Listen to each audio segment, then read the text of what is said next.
কাকা আমার তো একটা হেল্প করতে হইব। কি হয়েছে?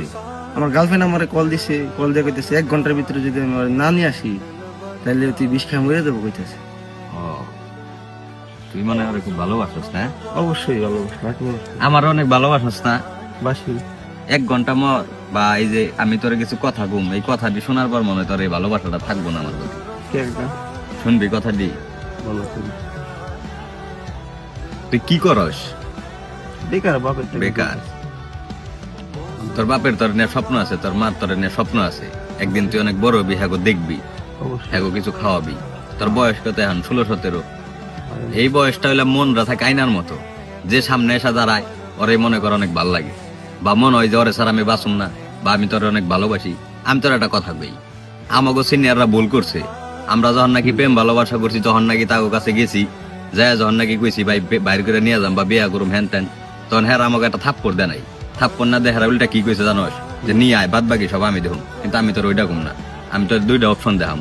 আর তুই কি কইলি যে তোর গার্লফ্রেন্ড তোর সারা মইরা দেবো 1 ঘন্টার ভিতরে, তুই যদি ওরা যায় না নিয়ে আসোস, তুই 2 ঘন্টা আমার লগে বয়ে থাক, যদি মরে হেসুম তুই আমার কইস মেয়া মানুষ, আমি চিনি।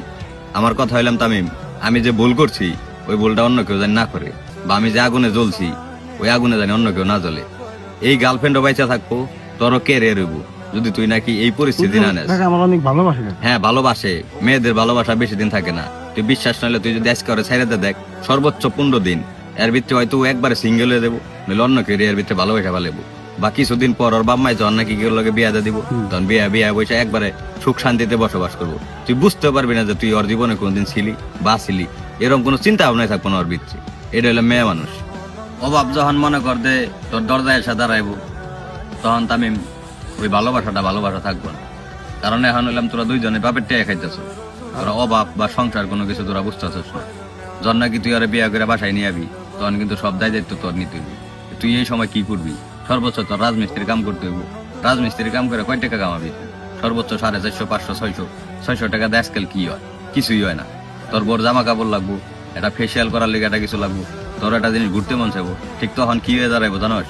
তখন তোর বউ মনে করে অনুভব করবো যে আল্লাহ ওর সাথে আইসা মনে হয় আমার ভুলই হইলো, বা আমি যদি আর 4-5 বছর পরে বিয়ে বসতাম তাহলে মনে হয় আমি একটু ভালো জায়গায় যেতে পারতাম।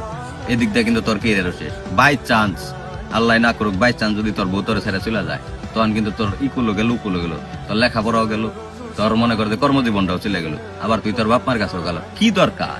বাদ দে না, একটা মেয়ের লিগে তুই এত কিছু জীবন থেকে এত আনন্দ ফুর্তি ছেড়ে দিবি কেন? একটা কথা মনে রাখিস, তুই এলাম হ্যাঁ একটা ফুলের কলির মতো, তোর জীবনটা কেবল ফুটতে আছে। আমার জীবন যেভাবে নষ্ট হয়েছে আমি চাই না তোর জীবনটা এভাবে নষ্ট হয়েছে। অতএব তুই তোর ফুলটারে সুন্দর করে ফুটবার দে।